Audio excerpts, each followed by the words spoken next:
Back to live show. ACC ఉపాధ్యక్షుడు రాహుల్ గాంధీ తీవ్ర comments చేశారు ప్రధాని మోదీ మీద. నల్లధనాన్ని అంతం చేయడానికి, అవినీతిని అంతం చేయడానికి నోట్ల రద్దు నిర్ణయం తీసుకున్నారు. కానీ ఇందులో మోదీ వ్యక్తిగత అవినీతికి పాల్పడ్డారని ఇప్పటివరకు ఎవరూ చేయని ఒక తీవ్రమైన విమర్శ చేశారు. దానికి సంబంధించి ఆధారాలన్నీ కూడా పూర్తిగా నా దగ్గర ఉన్నాయి. అందుకే నేనంటే ప్రధాని భయపడుతున్నారు, సభలో నన్ను మాట్లాడనివ్వకపోవడానికి కూడా కారణం అదే అంటే, సరే విలేకరులు మరి ఏమిటి ఆధారాలు చెప్పండి అంటే, అవన్నీ పార్లమెంట్ ముందే బయట పెడతామని చెప్పారు. కానీ కేజ్రీవాల్ కూడా మీరు ఎందుకు బయట పెట్టట్లేదని రాహుల్ కూడా ప్రశ్నించిన సందర్భం. మరి ఇంత పెద్ద విమర్శ ఆయన ఎందుకు చేయాల్సి వచ్చింది? నిజంగా అవినీతికి పాల్పడితే ఆధారాలు బయటపెట్టడానికి ఇబ్బంది ఏంటి?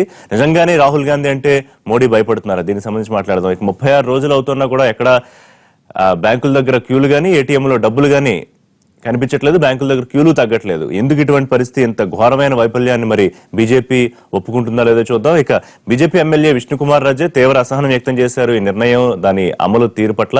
ఇంకా దీనికి సంబంధించి అనేక అంశాలు మాట్లాడదాం. ఇవాళ మనతో లైవ్ షోలో జాయిన్ అవుతున్నారు కొల్లి మాధవ్ గారు, తెలంగాణ బీజేపీ ముఖ్య అధికార ప్రతినిధి, జుప్పూడి ప్రభాకర్ గారు, APSC corporation chairman, Telugu Desam party senior నాయకులు మనతో జాయిన్. కొద్దిసేపట్లో మిగతా నాయకులు కూడా మనతో జాయిన్ అవుతారు.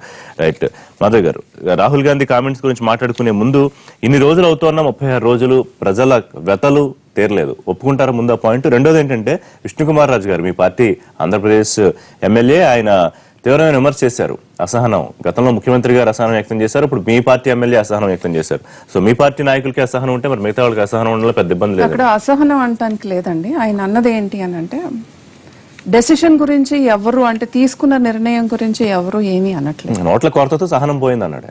నోట్ల కొరత డెఫినెట్ గా ఉంది, లేదు అని అన్నట్లు. కానీ దాన్ని పూడ్చుతున్నారు, మీరు చూస్తున్నారు రాను రాను నోట్స్ ఎలా సర్క్యులేషన్ పెరుగుతుంది అనేది.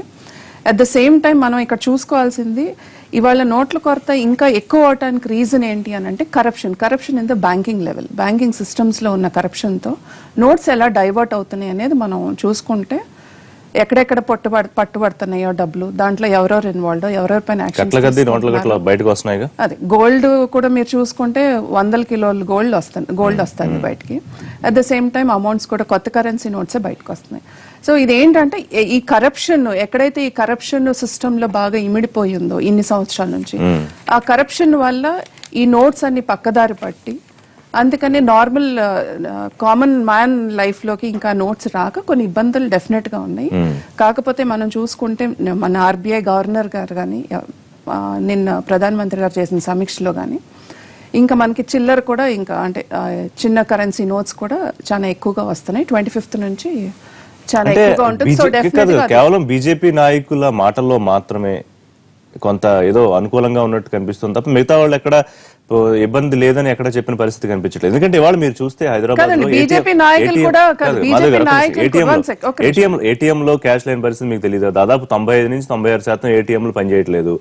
ఇక బ్యాంకుల్లో ఉన్న పరిస్థితి మనం చూస్తూనే ఉన్నాం. వాట్సాప్ లో షేర్ అవుతున్న వీడియోలు చూస్తే మీకు వాట్సాప్ లో వచ్చినాయి అని మనం నమ్మటానికి లేదండి. వాట్సాప్ లో ఉప్పు గురించి చెప్పారు, దాన్ని 700 చేశారు. అందుకని వాట్సాప్ కొన్ని నిజాలు ఉంటాయి, కొన్ని అబద్ధాలు ఉంటాయి, కొన్ని సృష్టించినవి ఉంటాయి. వాళ్ళు బంగారం గురించి ఎన్ని సృష్టించారు? అసలు బంగారం మన దగ్గర 1 గ్రాము ఉన్న లెక్క చెప్పాలి, లేకపోతే లాక్కెళ్తారు అని ఎన్ని వద్దంతా సృష్టించారు. ఇవాళ మీరు గమనించి చూస్తే, ఇవాళ తీసుకున్న డెసిషన్ ప్రకారం చూస్తే ఎన్ని కిలోల బంగారాలు 8th తర్వాత కొన్నారు. మన హైదరాబాద్ లోనే ఒక జ్యువెలరీ షాప్ లో ఒక 50 వచ్చిన కస్టమర్స్ 50 మంది, కానీ బిజినెస్ జరిగింది కోట్లలో జరిగింది. ఎన్నో వేల టన్నుల బంగారాలు అమ్ముతున్నారు. సో డెఫినెట్ గా అన్ని బయటపడతాయి. ఇవాళ మీరు అంటున్నారు ఏది నోట్స్ గురించి అంటే ఏటీఎంస్ పని చేయట్లేదు ఇవన్నీ. ఏటీఎంస్ డెఫినెట్ గా పని చేస్తున్నాయి. క్రంచ్ ఉంది, లేదు అని అన్నట్ల. బీజేపీ వాళ్ళు ఒక్కటే దీన్ని సమర్థిస్తున్నారా అంటే కాదు, ప్రజలు కూడా సమర్థించారు ఈ డెసిషన్ ని. ఇబ్బందులు లేవు అని బీజేపీ వాళ్ళు ఎప్పుడు ఎవరు అనలేదండి. ప్రతి ఒక్కళ్ళు మేము ఒప్పుకుంటాం. డెఫినెట్ గా మనం ఒక డెసిషన్ ను, ఒక హిస్టారిక్ డెసిషన్ ఏంటి అని అంటే, రానున్న రోజుల్లో మంచి జరుగుతుంది, ఈ మంచి కోసం ఈ కష్టం తప్పదు అని తెలుసు. అంటే ఇప్పుడు ఈజీగా జరుగుతుంది, అసలు ఎవరు కష్టపడకుండా జరగాలి అనుకుంటే ఆ డెసిషన్ తీసుకుంటాం. ఎందుకు ఒకళ్ళు ఇబ్బంది పడాలని ఎందుకు అనుకుంటారు ప్రధానమంత్రి గారు? ఇవాళ మనం చూసుకుంటే గ్యాస్ చూసుకోండి, ఆయన ప్రతి ఒక్కళ్ళు ఏంటి కష్టపడకూడదు, పొయ్యిలు పెట్టుకుని ఆ పొగతో ఊదుకుంటా కష్టపడుతున్నారు అని చెప్పే కదా ఇవాళ ఆయన ఒక పిలుపిచ్చి, మీరందరూ మీ సబ్సిడీని వదులుకోండి, లేని వాళ్ళకి గ్యాస్ ఇద్దాం అంటే, ఆడవాళ్ళు ఇబ్బంది పడటం కూడా ఆయనకి ఇష్టం లేదు. సో నార్మల్ కామన్ పర్సన్ ఇబ్బంది పడటం ఇష్టం లేని మనిషి ఇవాళ జనాలు కొన్ని ఇబ్బందులు తప్పవు అని తెలిసినా కూడా తీసుకోవాల్సిన డెసిషన్ ఎందుకు, రానున్న ఫ్యూచర్ లో మంచి రోజులు వస్తాయని. ఇంప్లిమెంటేషన్ లో ఇంకా కొన్ని మార్పులు చేయాల్సిన డెఫినెట్ గా అవసరాలు ఉన్నాయి. దీనికి ప్రతిపక్షాలు కూడా అండి, ఇప్పుడు మనం ప్రతి రాష్ట్రంలో చూసుకుంటే ఇవాళ ఆంధ్రప్రదేశ్ కానివ్వండి, తెలంగాణ కానివ్వండి, ఈ ముఖ్యమంత్రులు కొంచెం సహకరిస్తున్నారు. ఎందుకంటే దే వెల్కమ్ ద డెసిషన్. మిగిలిన పార్టీస్ ఏదైతే ప్రతిపక్షాలు వేరే రాష్ట్రాల్లో పవర్ లో ఉన్నారో వాళ్ళు కూడా డెసిషన్ మంచిదే అన్నారు. డెసిషన్ మంచిదే అన్నప్పుడు మన అందరం at the end of the day మనం అందరం చూసేది public welfare, common man welfare అన్నప్పుడు మీరు ఎందుకు ముందుకొచ్చి మీరు చెప్పట్లేదు?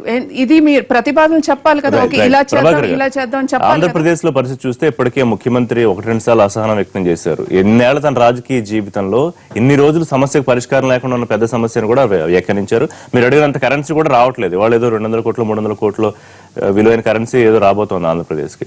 మరి ఎంతవరకు మీరు యాక్సెప్ట్ చేస్తారు? మరి బీజేపీ ఎమ్మెల్యే విష్ణుకుమార్ రాజు చేసిన కామెంట్స్ తో ఏకీపిస్తున్నారా లేదా?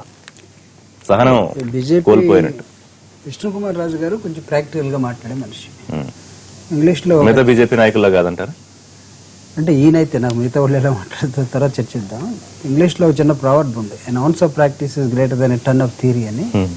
సో డెసిషన్ మంచిదే ఉండొచ్చు, బట్ ప్రాక్టికల్ గా ఏంటనేది ఉదయం నుంచి సాయంత్రం దాకా పనికి వెళ్తే సాయంత్రానికి కూలీ ఎక్స్పెక్ట్ చేస్తారు.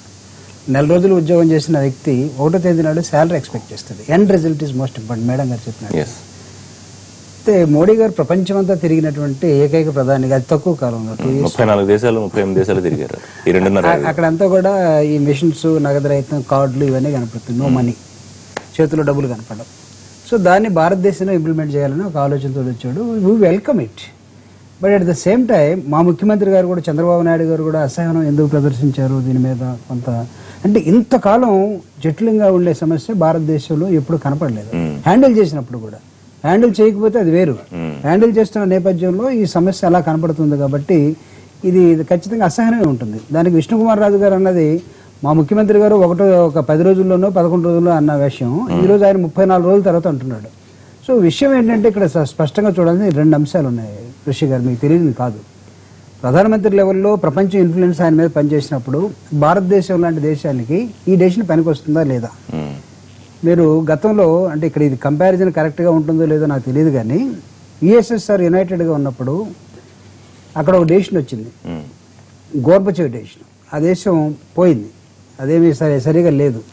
సో భారతదేశానికి ఒక డెసిషన్ తీసుకునేటప్పుడు ఎలాంటి నిర్ణయాలు చేయాలనే ఆలోచనని ప్రధానమంత్రిగా ఉన్న వ్యక్తి ఖచ్చితంగా ఆలోచించాల్సిన, ప్రాక్టికల్గా ఫెయిల్ అవుతున్న నేపథ్యం. ఈరోజు మనం బ్యాంకుల మీద దోసేద్దామా, లేకపోతే ఆఫీసర్స్ మీద దోసేద్దామా? వాట్ అబౌట్ పొలిటికల్ ఫీల్డ్లో కరప్షన్ లేదా?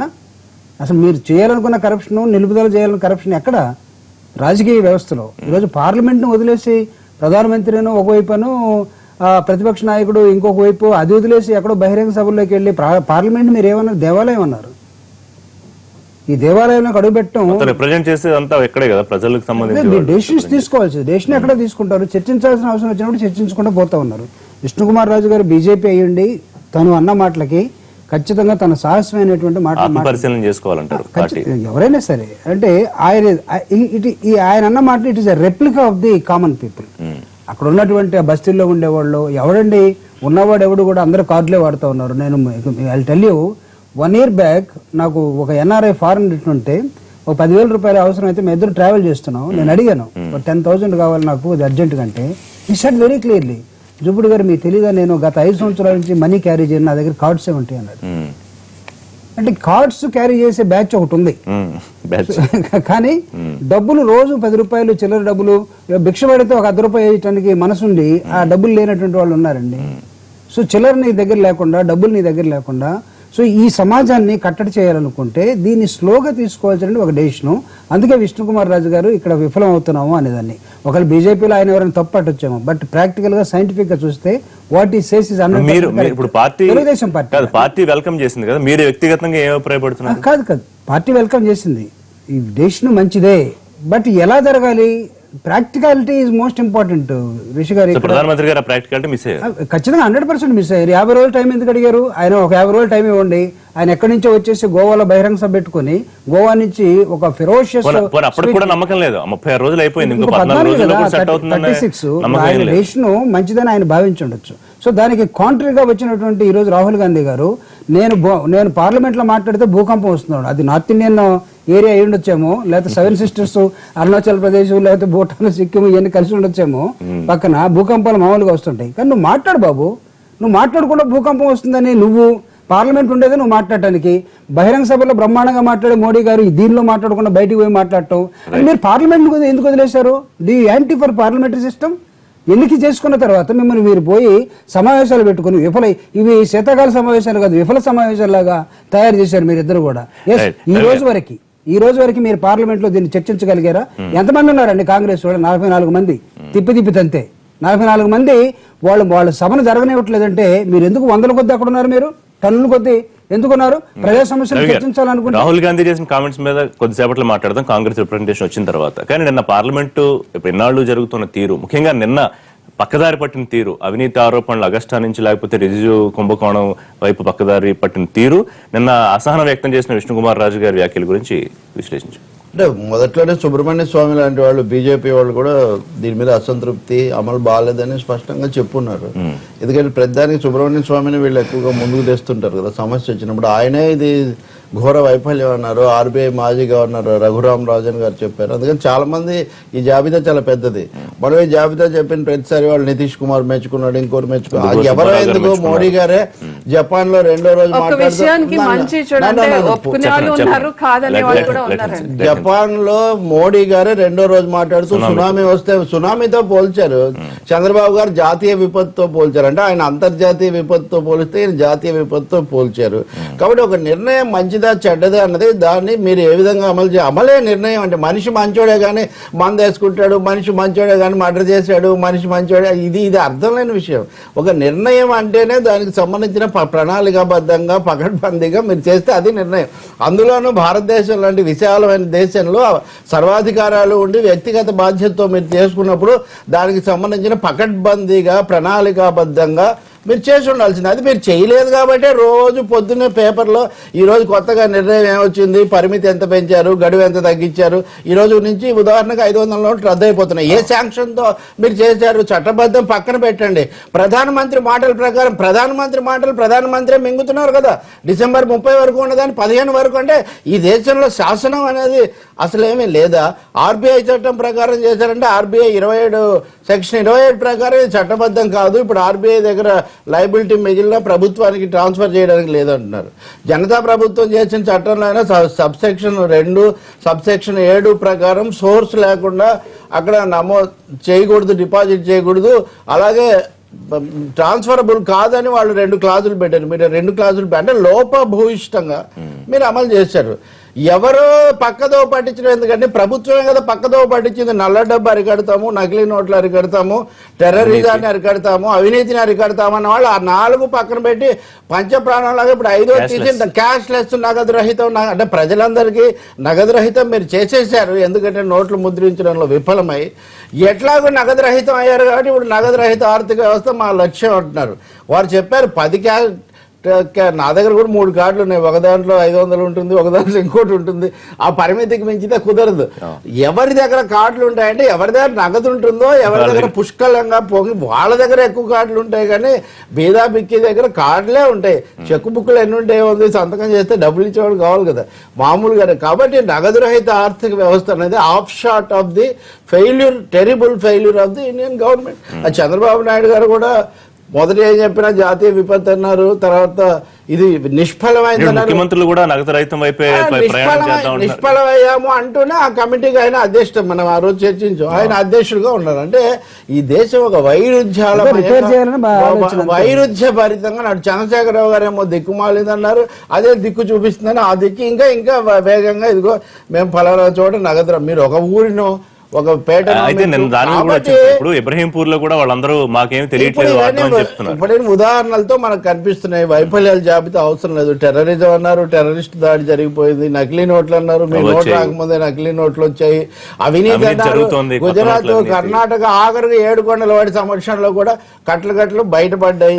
మాధవ్ గారు ఒక మాట అన్నారు, బ్యాంకర్లు తీవ్రమైన వైఫల్యము, అక్కడ అవినీతి వల్ల ఇదంతా మొత్తం బయట. ఇప్పుడు reserve bank governor Urjit Patel చెప్పిన ప్రకారం 12.7 కోట్లు సంథింగ్ బ్యాంకులకు వచ్చింది. మీరు చెప్పిన లెక్కల్లో కూడా 15 లక్షల్లో ఇంత వస్తే 3 లక్షల కోట్లు, ఇప్పటికి 3 లక్షల కోట్లు తగ్గిపోయింది.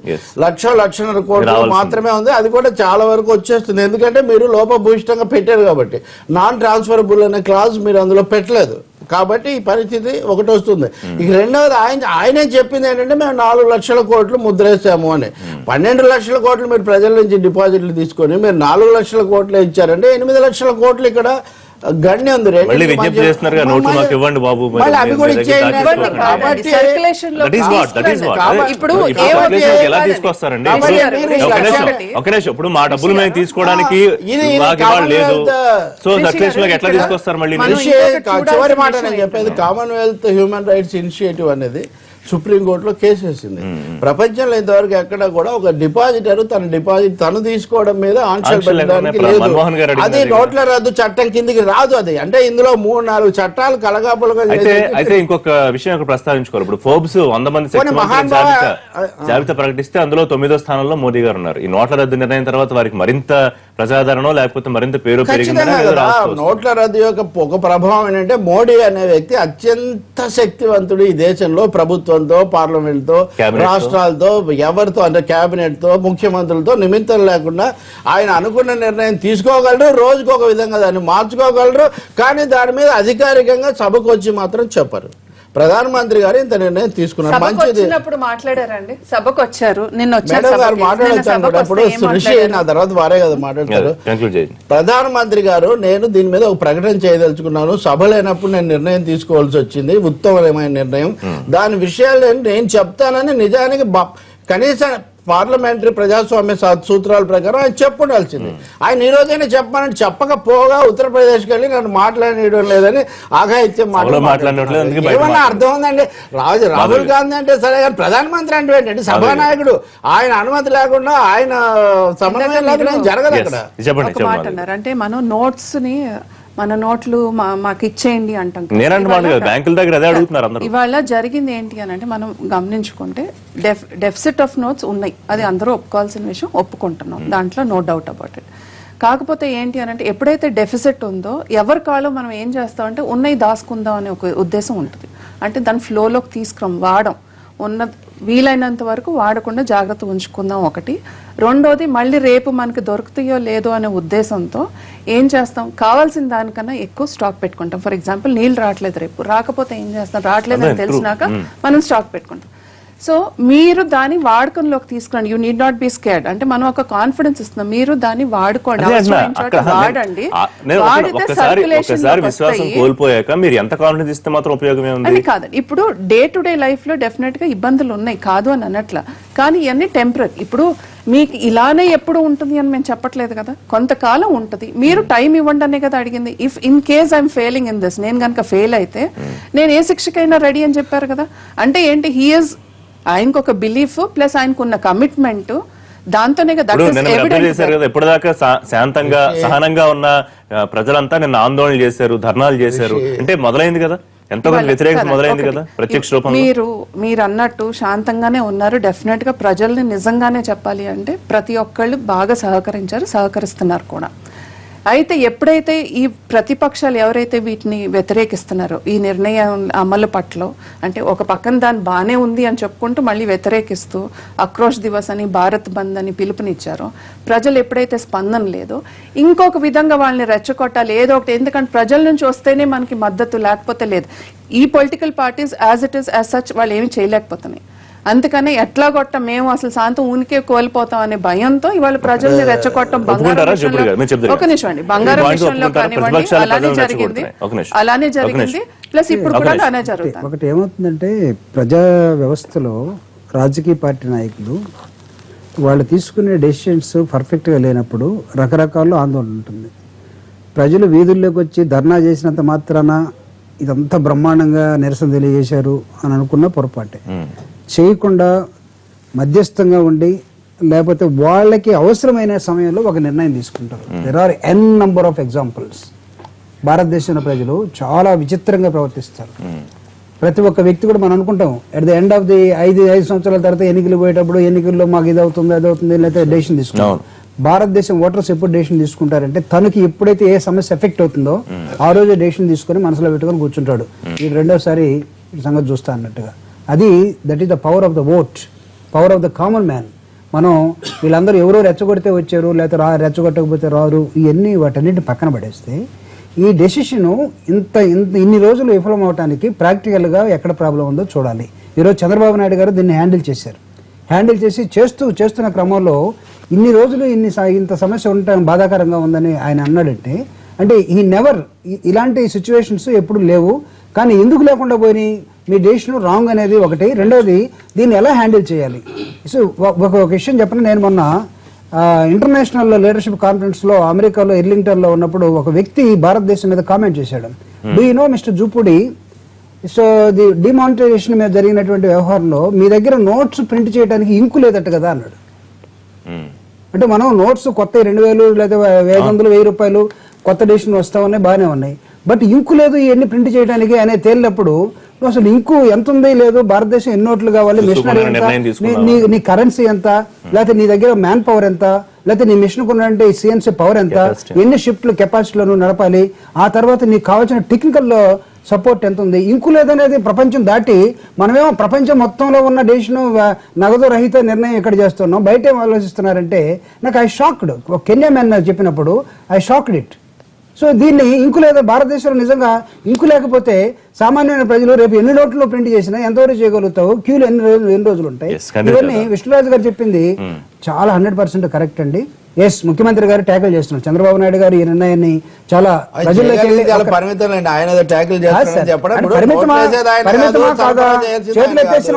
మీరు అడిగిన నోట్లే రాలేదుగా, ఇంకా ఆంధ్రప్రదేశ్ మీరు 5,000 కోట్లు అడిగారు, అందులో సగం రాలేదు, ఇవాళ ఏదో 200-300 కోట్లు ఇంకు లేదన్న సంగతి అంటే వారు మాత్రం ఏం చేయగలరు? చంద్రబాబు నాయుడు గారు కూడా ఆయన మరింత మెరుగ్గా ఆయన ఏం చేయగలుగుతారు? కొంత మెయింటెనెన్స్ అయితే అవసరం అవుతుంది. ఆ మెయింటెనెన్స్ బాధ్యతను తీసుకున్నాం. ఇట్ డజంట్ మీన్ దట్ మేము మొత్తం అందుకోసమే చిన్న బ్రేక్ తీసుకున్న నిర్ణయాన్ని. ఒక చిన్న విషయం, మేడం గారు అన్నారు కదా, ప్రతిపక్షాలని క్యూలలో చచ్చిపోయిన 100 మంది చనిపోవడానికి ప్రతిపక్షాల బాధ్యత కాదు. అవసరానికి మించి నగదు వచ్చే అవకాశమే లేదు. ఎందుకంటే మీరు 4,000 వచ్చింది అంటే మీరు వ్యవస్థను సరిగ్గా అదుపు చేయలేదు, 100 కోట్లు కొత్త నోట్లు పట్టుబడుతున్నాయంటే అది మీ వైఫల్యం. అది ప్రభుత్వ వైఫల్యం తప్ప ప్రజల బాధ్యత కాదు. చివరిది మీరు అవినీతికి పాల్పడ్డారని పోస్ట్ ఆఫీసుల మీద బ్యాంకుల మీద ఒత్తిడి చేస్తున్నారు సరే, కానీ అహోరాత్రులు తమ అసలైన లావాదేవీలు వదిలిపెట్టి నోట్లు ఇవ్వడానికి బ్యాంకు ఉద్యోగులు కూడా 7 మంది చచ్చిపోయారు.